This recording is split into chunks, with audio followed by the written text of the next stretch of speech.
محمد عبد الله فرماجو doorashaha afgambi maya qofka tuuga in dadka lagu ceebeeyo qofkan waa tuug amaanada loo dhiibay ku takrifalay trustiga dadku violate gareeyay umadana waa ka qabanay محمد عبد الله فرماجو anigu qofka runtii marka la igu sheego inuu musuqmaasuq yahay waa iga dhintay marka la igu sheego qofkaas inuu qabiil ka shaqeeyo waa qof maan gaaban aan developed ahayn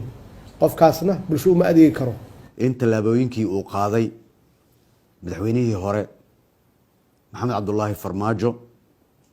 ay yihiin isku day bareer ah oo lagu afgambinayo dowladnimada laakiin ummad intuu soo dhex fariisto oo Soomaali oo dhan ah laguma haleyn karo maxaa yeelay aqligiisa aad u yar scopekiisa maskaxdiisa aad u yar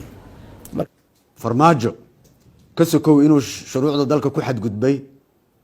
wuxuu saaka weerar ciidan ku soo qaaday xafiisyada ra'iisul wasaaraha iyo xarunta golaha wasiirada qof musuqmaasuq ka shaqeeyana umad uma adeegi karo maxaa yeelay annaga waxbaan rabnaa inaan dhisno qof musuqmaasuq ka shaqeeya waxbuu rabaa inuu dumiyo wuxuu u duminayaa dan isaga gaar ah uu leeyahay oo kooban oo maxay tahay guri dhiso maxamed cabdullaahi farmaajo saan la wada socono waa musharax madaxweyne musharax ayaa tahay geesu istaag sida musharaxiinta kale guriga xagee ka dhisanaysaa haddii magaalada quruntay magaalada haddaysan amni lahayn oo qofkii amniga ka shaqeynaya mushaarkiisa aan la siin karin xagee ka dhisanaysaa guri caruurtaada xagee iskoolka aadayan haddii aad jeebka gashay guri ku dhisatay macalinkii wixii la siin lahaa ama iskoolka loogu dhisi lahaa marka qofkaasna waa qof maan gaaban umad uma adeegi karo waa qof dan shakhsi ah ka shaqeeya in laga dhaqaajiyo waayo marka meesha maxaa yeelay systemkii iyo cadow ku yahay waa xaaraan in doorashadan dadka qaarkood ay iska waayaan iyadoo la leeyahay dadka hebel iyo hebel kursigan iska leh kursiga baarlamaanku waa doorasho ee ma ahan xulasho wuxuu rabaa 3 milyan oo magaaladan joogto inuu tirtiro yuu rabaa uu ka hadleeyo mustaqbalka iyo nolosha ka hadleeyo laakiin qofka inta loo dhiibay mas'uuliyad weyn xoolihii ummadda qaatay wuxuu dilay 3 milyan oo qof yuu dilay iyo 3 milyan oo caruur iyo mustaqbalkooda ka qaatay muxuu ka qaatay 4 caruur dhalay isaga kaliya bas inuu guri u dhiso iyo wuxuu u laayay intaasoo milyan oo qof qofkaasna ummadda in laga qabto waay marka waxaan leeyahay shacabka Soomaaliyeed u sheegaya musharax kastana u sheegaya in iimaanka lagu qabo doorashadan waa aqoon isku dhiib cidna kama yeelayno in kaligeed ay qoriga haysato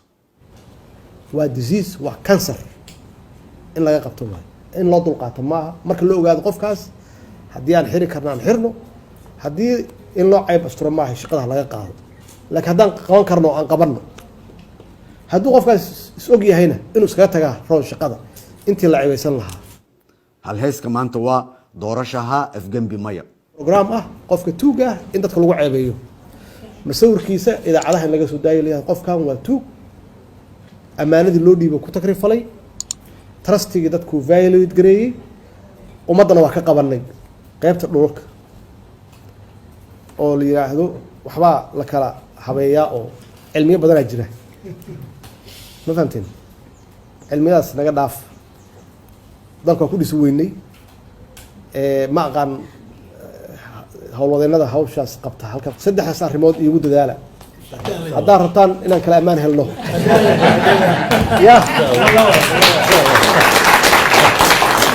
waa fahamteen Soomaha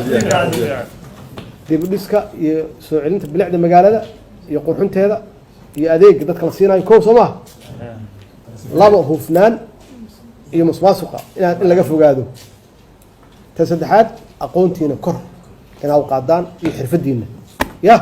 war kasta daawada la soco ku xidhnow page-ka Facebook ee Dulmar Media fadlan daawada follow garayso page-ka Facebook ee Dulmar Media siina like garayso page-ka si aad goor kasta halkan uga heshid warar iyo warbixino ku raali geliya waad mahadsan tahay ee goor kasta la soco ku xidhnow Dulmar Media.